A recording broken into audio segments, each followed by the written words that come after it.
మందిరం కావాలని చాలా ప్రతిష్టాత్మకంగా తీసుకుంటే దానికి కూడా తిరుపతి లడ్లు టీటీడీ లడ్లు. ఇది దేశం అంతా దీన్ని కదిలిపోయింది. ఈ రోజున ఇలాంటి అపవిత్రం జరిగింది. దీని గురించి ప్రస్తావిస్తే రిపోర్ట్లు బయటకు వస్తాయి. వైసీపీ నాయకత్వం కానీ ఇది రాజకీయ లబ్ధి కోసం చేస్తున్నారని ఒక మాట మాట్లాడుతూ ఉన్నారు. వైసీపీ నాయకులకి కానీ వారి మద్దతుదారులు కానీ నేను మనస్ఫూర్తిగా మీకు తెలియజేస్తున్నా, రామతీర్థం గొడవప్పుడు 219 గుడుల్ని మీరు అపవిత్రం చేసినప్పుడు మీ పాలనలో ఒక సగటు హిందువుగా నేను గొంతెత్తి పోరాటం చేయాలి అంటే రోడ్ల మీదకి ఆ రోజే వచ్చామని గుర్తుపెట్టుకోండి. ఆ రోజు కూడా రామతీర్థం రాముల వారి విగ్రహాన్ని మీరు నరికేసి అర్చకులు చేతిలో పట్టుకున్నప్పుడు చాలా బాగుంది. కానీ ఆ రోజు కూడా దాన్ని రాజకీయ పరంగా మేము తీసుకెళ్ళా.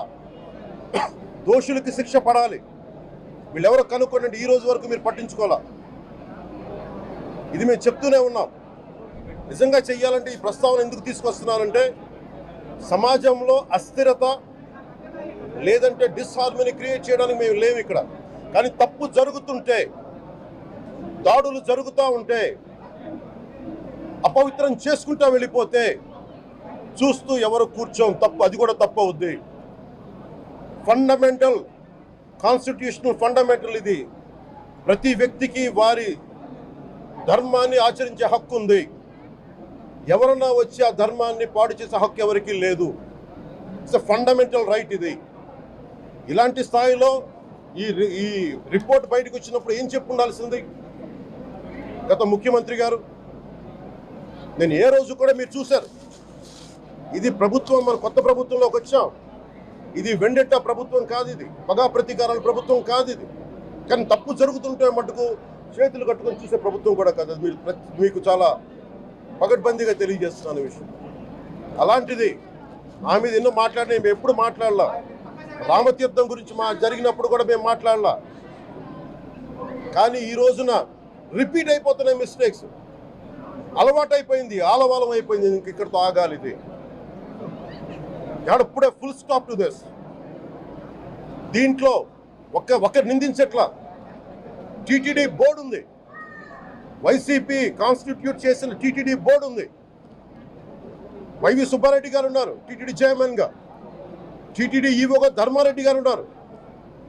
మళ్ళీ వాళ్ళు కాకుండా కొత్తగా వచ్చారు. ఈ 5 సంవత్సరాలు ఈ బోర్డు ఏం చేస్తూ ఉంది?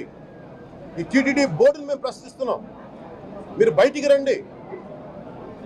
గత ముఖ్యమంత్రి ఏం చేసి ఉండాల్సింది? వచ్చినప్పుడు మీరు పంపించండి ల్యాబ్స్కి. మీకు ఎవరైతే తప్పులు చేశారో వారి మీద మీరు చర్యలు తీసుకోండి అని చెప్పాలి. కానీ తప్పులు చేసిన వాళ్ళు వెనకేసుకొచ్చే విధానం ఏంటో నాకు అర్థం కావట్లేదు. ఇది ఆయన మార్చుకోవాలి. అంతేగాని మీరు అస్థిరత చేసే ఆలోచన కానే కాదు. ఇదే మీరు ఊహించండి.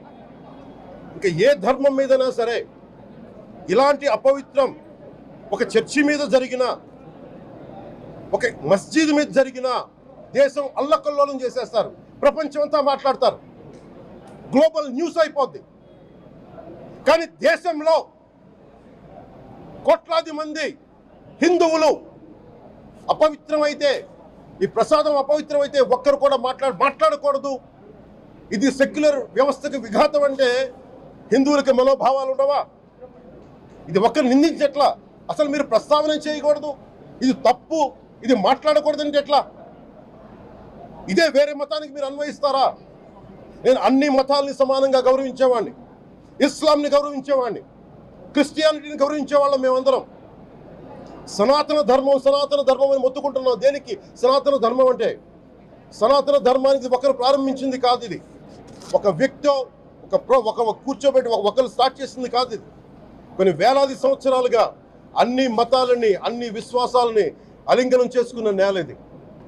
అలాంటి విశ్వాసాలకి దగ్గర తీసుకున్న ఈ నేల మీద ఇలాంటి అపవిత్రం జరిగితే, రిపీటెడ్గా జరిగితే, ఒకసారి కాదు 2 సార్లు కాదు, రిపీటెడ్గా జరిగితే ఇప్పుడు కూడా మాట్లాడకూడదంటే అది తప్పు చేసిన వాళ్ళం అవుతాం మేము. దోషులకి శిక్ష పడాలి. ఫుడ్ అడల్టరేషన్ ఇది మేము కాదంటలా. టీటీడీ బోర్డు బాధ్యత తీసుకోవాలి. పొలిటికల్గా వచ్చి అలంకారప్రాయంగా ఒక్కొక్కళ్ళు వచ్చేసి దర్శనాలకి టికెట్లు ఇవ్వడానికి మీరు బోర్డు మెంబర్స్ అవ్వలేదు. మీరు ఎవరు చైర్మన్ కానీ ఈవో కానీ మీరు అక్కడ ధర్మాన్ని పరిరక్షించాలి. మీరు అక్కడ మీ ఇష్టాలకి మీరు కూర్చోబెట్టి మీ ఇష్టాలకి కాంట్రాక్ట్లు ఇచ్చుకోవడానికి మీరు టీటీడీ బోర్డుకి మీరు వెళ్ళలేదు. మీరు అందరూ మీ అందరికీ బాధ్యత ఉంది. మీరు నిర్ణయించుకోవాలి. ఎవరికి కోపాలు రావు, ఎవరికి వేదన రాదు, ఎవరికి బాధలు రావంటే కుదరదు. వస్తాయి బాధలు, వేదన ఉంది, మాట్లాడతాం.